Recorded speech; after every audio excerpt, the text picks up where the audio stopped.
Hi friends, இன்றைக்கி நம்ம வீடியோவில் சம்பளம் எவ்வளோ சின்னதாக இருந்தாலும் சேமிக்கிறதுக்கு திறமை இருந்தால் மட்டும் போதும் அப்படிங்கிறத இந்த காணொளியில் பார்க்கலாம். ரூபாய் 500 சம்பளத்தில் குடும்பம் நடத்தி சேமித்த கதை, உண்மையான வாழ்க்கை இது. வணக்கம் நண்பர்களே. ஒரு நாள் ரூபாய் 50 சம்பளம், மாதத்திற்கு 15,000 சம்பளம். இந்த பணத்தில் ஒரு குடும்பம் எப்படி வாழும்? சேமிக்கத்தான் முடியுமா? நம்மளை மாதிரி நிறைய பேருக்கு இது ஒரு கேள்வி. ஆனால் உண்மை என்னென்னா, சம்பளம் குறைவு இருந்தாலும் சேமிப்பு செய்ய முடியும். அதை நிரூபித்த ஒரு குடும்ப கதையை தான் இன்றைக்கி நம்ம பார்க்க போகிறோம்.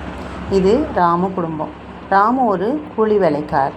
காலை போனால் மாலை தான் வீடு திரும்புவார். ஒரு நாள் கிடைக்கும் சம்பளம் ரூபாய் 500. அவரோட மனைவி லட்சுமி மிகவும் பொறுப்பானவங்க.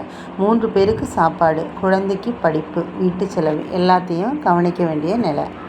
மாதம் ரூபாய் 15,000 வந்தாலும் அது போதவில்லை போல தான் இருந்துச்சு. வாடகை 4,000 ரூபாய் போச்சு, மளிகை 6,000 போச்சு, பால் குழந்தை செலவு 2,000. மிச்சம் இருக்கும் பணம் சில நாட்கள்லேயே முடிஞ்சு போயிடுது. ஒரு நாள் கையில் ரூபாய் 10 கூட இல்லாமல் போன நேரம் வந்துச்சு. அந்த நாள் தான் லக்ஷ்மி ஒரு முடிவு எடுத்தாங்க. இப்படி வாழ முடியாது, சேமிக்கணும்னு முடிவு எடுத்தாங்க. அடுத்த நாள் முதல் தினமும் ரூபாய் 50 எடுத்து சைடில் வச்சாங்க. தேவையில்லாத செலவு ஃபுல் ஸ்டாப் பண்ணாங்க. வெளி சாப்பாடு கம்ப்ளீட்லி அவாய்ட் பண்ணாங்க. ஒரே சமையலை 2 வேளை யூஸ் பண்ணாங்க. சின்ன சின்ன மாற்றங்கள் தான், ஆனால் அது பெரிய மாற்றத்திற்கான ஆரம்பம் இல்லையா? ஒரு மாதம் முடிஞ்சப்போ ரூபாய் 1,500 சேமிப்பில் இருந்துச்சு. அடுத்த மாதம் 2,000 ஆகிட்டு. 3வது மாதம் 5,000 சேமித்தாங்க. அவங்களுக்கு நம்பிக்கையே வந்துடுச்சு, நம்மளால் முடியும்னு.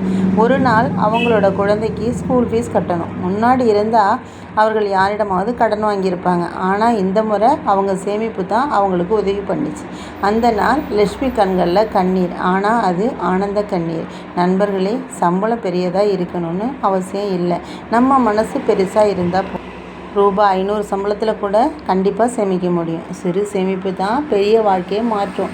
இந்த வீடியோ உங்களுக்கு பயனுள்ளதாக இருந்தால் லைக் பண்ணுங்கள், ஷேர் பண்ணுங்கள், சப்ஸ்கிரைப் பண்ணுங்கள். மறக்காமல் பக்கத்தில் இருக்கிற பெல் ஐக்கானில் ஆல் ஆப்ஷன் ப்ரெஸ் பண்ணால் மறந்துடாதீங்க. தேங்க்ஸ் ஃபார் வாட்சிங் ஃப்ரெண்ட்ஸ்.